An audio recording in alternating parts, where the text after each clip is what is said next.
Therein lies the problem. You know, the Swahili word for politics is siasa. Yes. And we know what that means. You need siasa too.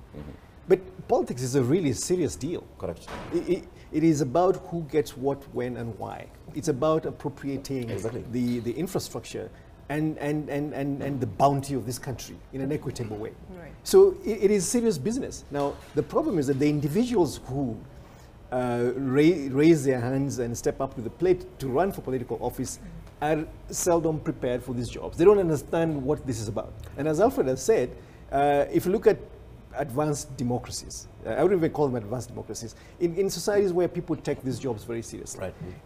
they have to demonstrate that they understand the job.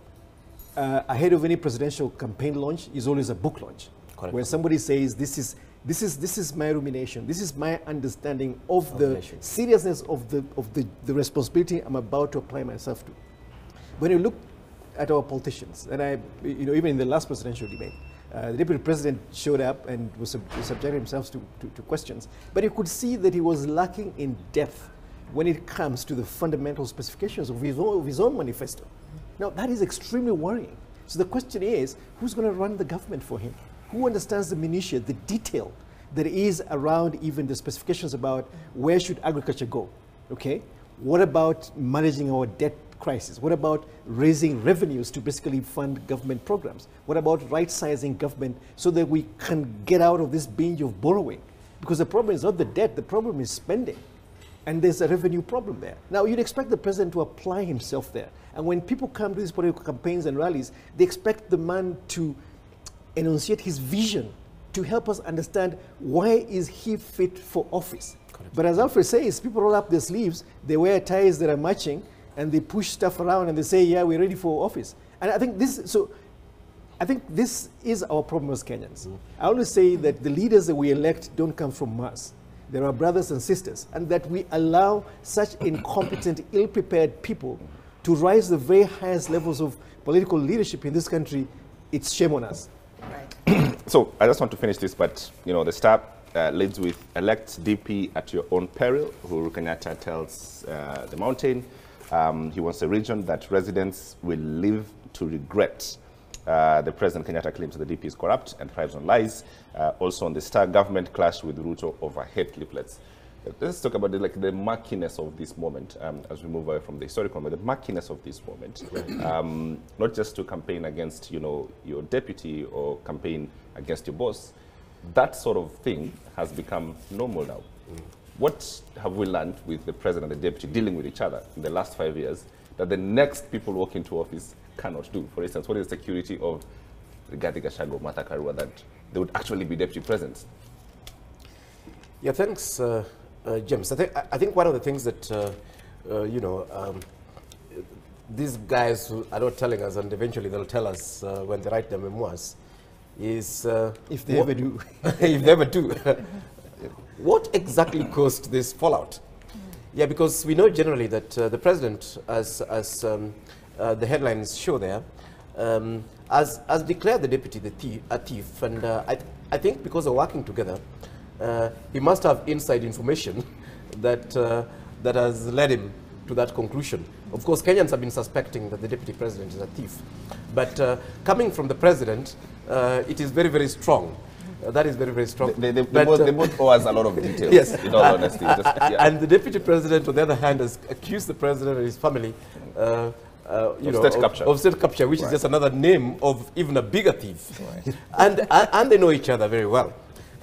Yeah, so the issue still for me is, it still goes to, I believe, one of the reasons why people clash in terms of personality is if they're not doing their jobs. Yeah. If people are doing their jobs properly, they would never really clash. People clash over deals. And we know wash people clash. We know drug dealers clash and so on. Even friends, normally, life goes on very well. They hardly clash over family issues and friends and so on.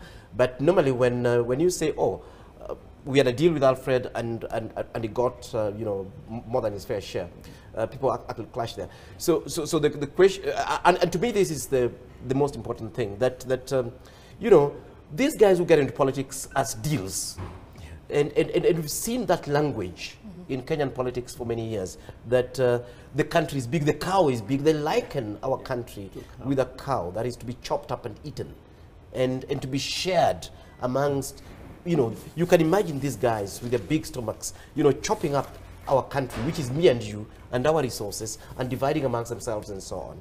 And I think the Uhuru government was bound to collapse because of that. The initial Odinga Kenyatta government was bound to collapse about that. The guys who are getting into government, if it's going to be a government of deals, there is no way those deals will always appease both parties. And Alfred, that's what caused the NAC government collapse. Exactly. Exactly. Yeah. So the deal situation as well. Exactly. Yeah. So and that's a big problem, that instead of a country moving forward in terms of a coherent plan and a coherent vision and broadly goodwill for people, what is happening is that the politicians, in fact, you'll see immediately government is being organized, that the country starts being chopped up. And these deals, ministries are organized around deals. Parastatals are organized around deals. When these guys get into government, instead of going and giving us just 2 hours of work every day, real work that takes this country forward, they're meeting strange individuals in their offices, cutting deals, all the way from the military to basic supplies of food, foods and so on, and stashing this money that they believe, they need to keep on having the stranglehold. As long as we have governments of deals, and horse trading. But then this is a structural issue. I mean, it is not a structural issue. In fact, it is an artifact of the political. Exactly. In fact, it's a leadership issue that has been created in Kenya. It's not a structural issue. Because if you look at it, where does this come from? What these guys have done that we've never discussed here on air is that all these guys, Raila, Ruto, everyone, the first thing they did was to kill political parties. Yeah. So if Alex wants to become a governor or even a member of parliament, he can't use a political party to grow. In fact, if they realize that Alex has a brain and has the commitment, he'll be demonized and kicked out of the political party. So what they've done again is that we have a group of conmen that have somehow gotten our institutions, and they're pretending that those are the actual institutions. But what they have are actually decoy institutions, which is basically just their private, their private properties, and then they're using that. So what they've done is to kill leadership across board. They themselves don't have leadership in their camps, and then all you have are these guys, who are actually host. And if they're going that way, it doesn't matter. We will actually see a collapse. We hope that Martha and Raila relationship might be the first one that's not based on horse trading, because when I look at it, I don't know which port Martha wants to get or which contract she wants to get. All right, Prof.